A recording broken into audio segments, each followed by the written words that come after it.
Halo guys, balik lagi nih di channel Indra Harajuku. Saya lagi di rumah nih guys. Jangan lupa like, comment, and subscribe. Tapi sebelum kita melanjutkan video ini, saya minta kawan-kawan untuk ketik like. Oke guys, kali ini saya akan coba tes buat ganti custom kernel di ROM MIUI Reborn yang 12.2 ya. Dan di sini masih standar semua dari modul dan dari kernel masih bawaan semua. Saya belum ganti sama sekali ya. Dan ini di versi 12.2 yang di tanggal 28 beta mode, dan ini base dari Mi ROM guys. Dan kita lihat dari spesifikasinya di sini masih pakai kernel dari RAD 4.3 OC ya. Dan yang sebenarnya setahu saya kalau pakai kernel RAD itu sudah enak, apalagi yang versi OC ya. Kalau yang versi OC ini biasa buat ngegame itu sudah mantap, sudah agak mendingan ya, buat nge-lag dan nge-freeze-nya itu sudah agak hilang ya sebenarnya. Cuman di ROM ini kebalikannya. Saya ngerasa di suhu panas tertentu bakalan nge-lag dan nge-frame ya. Bahkan nge-freeze juga pernah saya alami sekali dua kali ya. Untuk di bawaan dari ROM MIUI Reborn ini kadang suka nge-freeze sendiri ya, dan harus dipaksa restart buat biar normal. Itu keadaan pas sambil ngegame ya. Kalau sosial media aman banget, nggak pernah ada kendala sih, dan masih smooth kalau buat sosial media ya, jadi aman. Yang saya alami ini cuma pas di game dan di suhu tertentu ya, pas sudah panas banget pasti nge-freeze gitu. Dan di sini masih standar semua ya, dari bawaan clock speednya juga, dan di sini baterai sisa 79% ya. Dan juga di sini kurangnya fast chargingnya nggak ada ya. Dan saya pengen coba ganti kernel sekalian, bisa nggak aktif fast chargingnya, ganti kernel ataupun pakai modul nanti ya. Nanti kita coba tes bisa aktif atau enggak, karena di sebelumnya pernah ada ROM yang nggak bisa fast charging walaupun ganti custom kernel dan dipakai modulnya, ada yang nggak bisa dan ada yang bisa guys. Jadi kita coba aja bentar ya. Dan dari penggunaan baterai saya lihatin di sini buat sosial media doang, sisa baterai 79% ya. Dan dapat shotnya 2 jam. Penggunaan layarnya guys, dari layarnya dapat 2 jam 20 menit. Dan standby-nya aktifnya dari tadi 3 jam lebih ya, 3 jam 3 menit. Dan sama sekali belum pakai buat ngegame nih guys. Dan dari CPU Z-nya seperti ini ya, dari clock speednya sudah mantap karena ini kernel OC ya 221 dari clock speednya guys. Dan dari GPU-nya juga sudah mantap 512, sebenarnya sudah enak banget ini, tapi nggak tahu kenapa, entah salah di kernelnya nggak cocok atau memang dari bawaan ROM saya nggak paham ya, atau mungkin ada teman-teman yang sudah ngalamin juga, saya nggak tahu. Tapi yang saya ceritain, yang saya bilang ini pengalaman pribadi doang guys ya. Oke guys, dan ini dia hasil tes dari Antutunya untuk di kernel bawaannya. Saya gak nyangka 139 skornya guys. Dan ini di kernel OC ada lumayan sih, karena bisa aja beda-beda setiap device ya. Kadang memang gitu, nggak terlalu akurat sih sebenarnya dari Antutu. Tapi yang penting ada referensi doang ya guys. Dan kita coba buat ngegame sih sedikit ya. Dan juga di sini pakai mode Magis ya, sudah ada Magis yang saya install sebenarnya, cuma saya nggak isi sama sekali, modulnya masih kosongan dan aplikasi dan modul kosongan ya. Jadi biar kalian lihat ini masih bawaan yang saya review yang sekarang nih sebelum kita ganti nanti guys. Oke guys, dan kita coba login di PUBG Mobile ya. Untuk di sini sih kalau standar bawaannya sudah bisa grafis HD sebenarnya guys. Grafis HD dan frame rate high ini sudah bisa untuk di default dari kernel RAD ya. Dan ini sebenarnya sudah enak buat game ya. Tapi nggak tahu lah, nanti kita tes, dan memang awalnya itu nggak masalah sih sebenarnya. Dan dari audio juga sudah ultra ya untuk di bawaan dari kernel.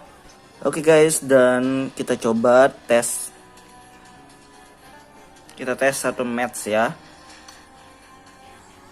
Oke, dan kita cobain bentar ya.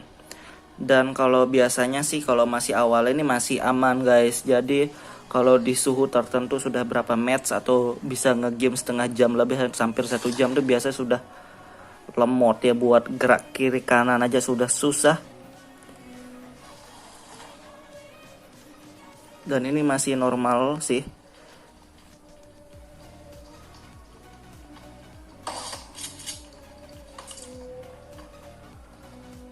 Dan setelah selesai kelar satu match langsung wajib begini layarnya langsung hitam, dan kadang suka keluar suara kayak suara error pasang headset itu guys, serius kayak tingit gitu dia keluar tiba-tiba dari gamenya ya. Nggak tahu dia cocok atau nggak cocok di bagian mananya. Dan yang pasti saya akan coba ganti kernel ya habis ini, dan saya akan cobain lagi apakah lebih enak atau sama aja. Kalau sama aja berarti ROM-nya mungkin yang bermasalah ya guys. Oke guys, jadi kita setelah coba game berapa menit ya, dan di sini temperaturnya 44 derajat ya, dan kita lihat berapa menit sudah ngabisin buat game ya, dan sisa baterainya 74% guys. Tadi 79 kalau nggak salah awal kita cobain ya. Oke, dan di sini dapat shot PUBG-nya 11 menit ya, dan 11 menit berkurang 5% kurang lebih buat baterainya, tapi suhunya sudah lumayan panas ya, 44 derajat guys. Dan ini kalau dilanjutin terus satu match lagi sampai 10 menit atau 20 menit suhunya bisa 46 derajat dan mulai error nanti, biasanya sih kayak gitu freeze-nya yang saya alami ya. Dan habis ini saya akan coba ganti kernel, dan saya coba fast charging juga aktif atau enggak. Cuma nanti kita lihat ya bisa berfungsi atau enggak fast chargingnya, dan buat ngegamenya lebih normal atau enggak untuk di ROM ini. Oke guys, dan balik lagi di sini saya pakai Pit Black Recovery Project buat recovery TWRP saya, dan ini versi 291 yang terbaru official.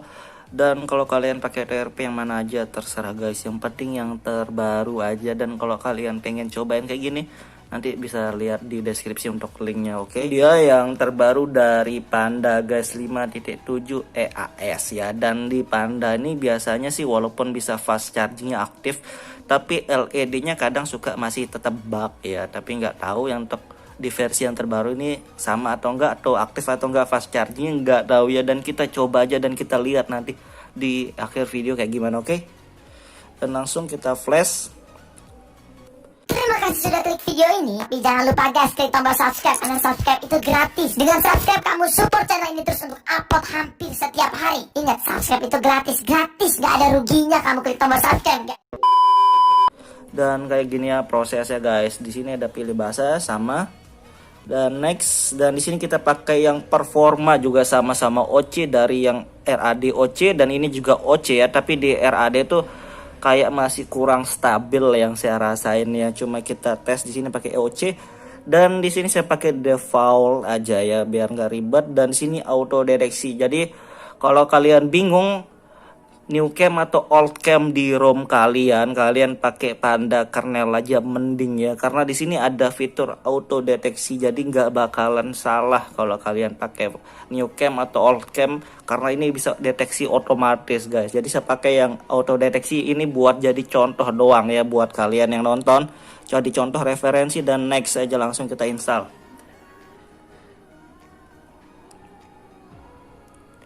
Dia pakai old cam ternyata di sini ya, padahal saya pakai auto deteksi, cuma dia pakai old cam. Kita cek nanti ngebug atau enggak di kameranya guys. Oke, setelah down dan kita langsung tes next saja guys, reboot system. Oke, dan tunggu. Oke guys, jadi sudah masuk di home screen ya untuk di bawaan ROM, dan kita langsung masuk settingan guys. Kita cek di tentang ponsel spesifikasi, dan kita lihat di sini sudah berubah Panda kernel 5.7 EAS ya. Untuk bawaan kernel dari RAD sudah berubah jadi Panda sekarang. Dan kita coba dari status barnya juga pasti ya, dari wifi dan semuanya kita cobain bisa berfungsi atau enggak. Oke, masih bisa aktif semua ya, dari Bluetooth, hotspot, dan yang lain-lainnya masih normal. Dan kita lihat dari CPU Z juga sama ya, ini tetap sama 221 untuk clock speednya guys. Dan GPU nya 512, sebenarnya nggak ada perubahan sih dari CPU Z, ini masih sama. Dan nanti kita tes dari kamera dan Antutu juga ya. Oke guys, di sini ternyata kameranya terus berhenti ya, dan ini salah ternyata. Auto deteksinya juga nggak 100% akurat ternyata guys ya. Jadi dia pakai, saya klik auto deteksi itu dia pakai all cam, dan all cam ternyata nggak cocok di MIUI 12, dan memang MIUI 12 rata-rata pakai new cam guys. Cuma nggak apa-apa, jadi kalian kalau install atau lagi di ROM MIUI 12 kalian pakai new cam, jangan all cam ya. Oke guys, itu jadi pembelajaran buat kita semua. Dan juga jadi referensi ya, kalau kita pakai kernel Panda, kita pakai auto deteksi itu nggak 100% akurat, jadi bisa juga salah, namanya buatan manusia guys. Oke guys, dan ini hasil dari tes Antutu untuk kernel Panda ya. Jadi hasilnya nggak terlalu beda jauh, dan memang kalau OC itu biasa 140-an lah, wajar ya. Karena ini gak RAM varian 3GB ya. Dan abis ini saya akan cobain ngegame dulu ya, dan saya tes ngegamenya nge-lag atau enggak, atau nge-frame, dan kita tes buat fast chargingnya dulu sebelum kita lanjut review nanti guys. Oke guys, jadi saya sudah cobain dari tadi ngegame di PUBG Mobile ya. Jadi sudah berapa kali match, 3, 4 kali, 5 kali match yang saya sudah cobain, dan ini cukup hangat ya untuk pemakaian setengah jam lah kurang lebih mungkin. Tapi kita lihat aja nanti berapa dapat shot di PUBG Mobile ya. Dan yang saya rasain juga sudah lebih stabil ya buat ngegamenya. Jadi kalau di sebelumnya itu suka nge-freeze tiba-tiba kalau panas tertentu kalau lama ngegame, tapi di sini lebih stabil sih yang saya rasain untuk ngegamenya guys. Dan kita lihat juga yang lain, suhu temperaturnya juga 43 derajat ya untuk pemakaian dari tadi. Dan kita lihat berapa dapat shot gamenya, dan baterai 56% sekarang ya, padahal sebelumnya 63% guys. Tapi berapa menit kita dapat shot game, kita lihat. Jadi ini dia guys shot dari game PUBG Mobile. Tadi pertama kita tes itu 11 menit ya, dan ini dapat 42 menit, jadi bertambah selisih 30 menit lebih dikit ya. Dan sisa baterai 56%, berarti sekitar 7 menit. Jadi baterainya berkurang 7% ya dari penggunaannya. Jadi penggunaannya berkurang 7% ya. Tadi awalnya 63%, jadi sekarang 56%, dan shot PUBG-nya nambah 30 menit guys. Dan di suhu 43 derajat dapat shot 30 menit, kalian nilai sendiri ya. Setengah jam suhunya 43 derajat dan berkurang cuma 7%, dan itu HD grafis ya. Oke, dan kita tes yang lain juga. Dan untuk kernelnya saya sudah ganti pakai yang new cam ya. Kita tes untuk kameranya juga sih sebenarnya guys.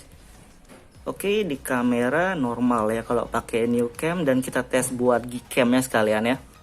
Oke guys, jadi kita coba juga buat Gcam ya, karena kita sudah ganti kernel new cam tadi. Kamera biasa normal, tapi kamera Gcam juga bisa aktif ya. Dan kita, tapi ini masih error ya buat ganti ke portrait ataupun video. Jadi ini bukan masalah kernel untuk dari Gcam-nya, jadi memang dari ROM-nya memang masih ngebug untuk Gcam ternyata guys. Jadi kalau kalian ada yang sudah pakai ROM ini, apakah ngalamin hal yang sama kayak saya? Jadi nggak tahu ya, kalian bisa tulis di komentar ntar guys. Oke guys, jadi di sini kita pakai kernel doang ya tanpa modul, dan kita lihat di sini logo fast chargingnya aktif guys. Dari sebelah logo baterai, dan lumayan ya, nggak terlalu lambat. Dan ini cuma sekedar referensi doang sih pakai aplikasi Ampere ini, karena nggak terlalu akurat banget dan hasilnya bisa naik turunnya. Cuma di sini logo fast chargingnya aktif ya. Jadi setelah saya ganti kernel buat fast chargingnya masih lumayan enak sih sebenarnya guys. Oke, buat kalian yang pengen cobain kernel ini ataupun pakai NFS injector atau apalah modul yang lainnya, kalian bisa cek link download di deskripsi guys. Buat kalian yang suka dengan video ini, jangan lupa like, share, dan subscribe.